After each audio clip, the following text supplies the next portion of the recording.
माननीय मुख्यमंत्री अभ्युदय योजना के तहत देवी पाटन मंडल मुख्यालय पर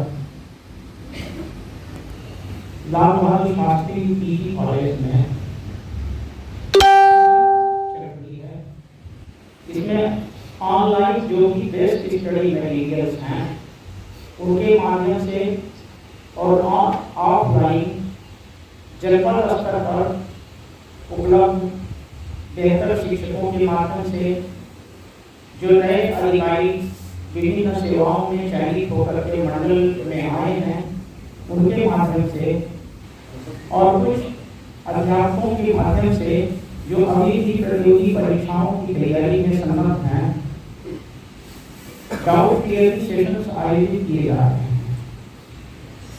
और इसकी प्रसिद्धि इस बात से साबित हो रही है कि पहले चरण में जहाँ पे 193 बच्चे यूपीएससी, यूपीपीएससी, 39 जी, 12 एनडीए सीडीएस और 53 नीट परीक्षाओं में पंजीकृत हुए थे, उसके सापेक्ष दूसरे चरण के लिए 766 अभ्यर्थी यूपीएससी और यूपीपीएससी की परीक्षा में 87 जी, 107 एनडीए और 237 नीट की परीक्षा के लिए पंजीयन कराते हैं।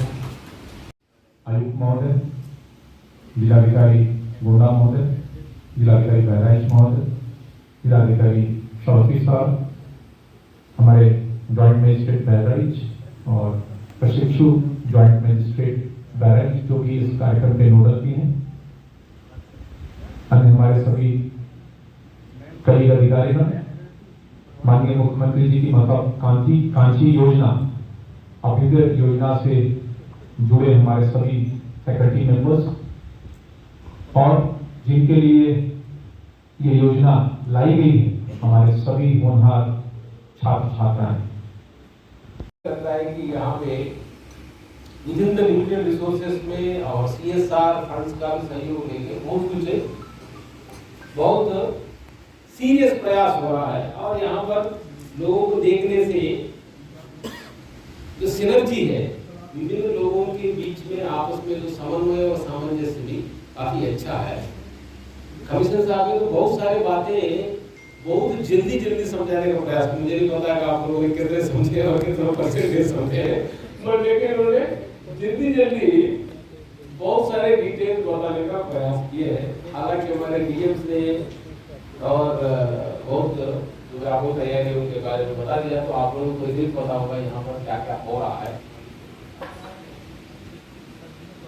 ये आप सब लोग बहुत अच्छे सुझाव भी दिए हैं, अच्छी बातें आप लोगों ने कहा है। देखिए, जहाँ पर सकारात्मक माहौल होता है, आपस में सहयोग की बात रहती है और उससे पहले उस कार्यक्रम का महत्व क्या है क्योंकि आप लोगों ने समझ लिया है और इस कार्यक्रम के साथ अपने को जोड़ा है।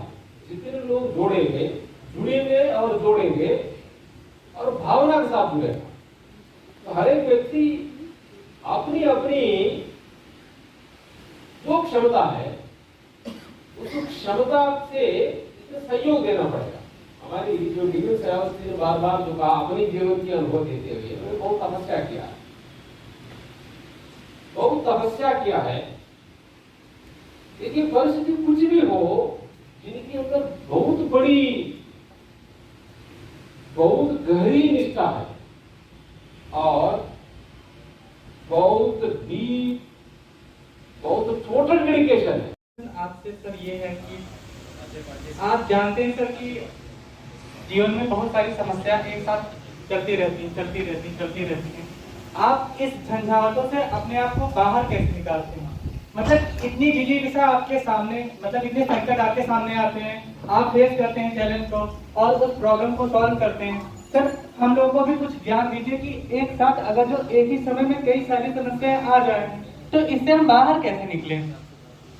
सर, मेरा प्रश्न बहुत बढ़िया चालू की गई है और ये अभी शुरुआती दौर में है। बहुत तरह के सुझाव भी आएंगे, बहुत तरह की समस्याएं भी बताई जाएंगी, लेकिन इस योजना का उद्देश्य बहुत ही अच्छा है। एक बहुत बड़ी समस्या को दूर करने के लिए योजना लाई गई है और जिस तरीके से अभी प्रशासन के काम को कमिश्नर साहब के जो नेतृत्व में ये काम चल रहा है उसके नेतृत्व को सराहा गया है। अभी गोंडा में बेहतर काम सामने आया है। हम लोग बहराइच में भी प्रयास कर रहे हैं कि उसी स्तर का काम बहराइच जनपद में भी छात्राओं को मिले। अभी निरीक्षण के दौरान लू सर ने बहुत सारे सुझाव हम लोग को बताए हैं, उसको अपने जनपद में लागू करेंगे। जैसे यहाँ की जो क्लासेस वहाँ पे प्रसारित होंगी, उसी समय हमारे जनपद के जो बेहतर से बेहतर फैकल्टी है उस सब्जेक्ट के, वो वहाँ पे उपस्थित छात्र छात्राओं के जो क्वेश्चन हैं उसको लेकर वहाँ पे एक्सप्लेन करने का प्रयास करेंगे। और दूसरी बात, छात्राओं से जो फीडबैक अभी दिया गया, कभी भी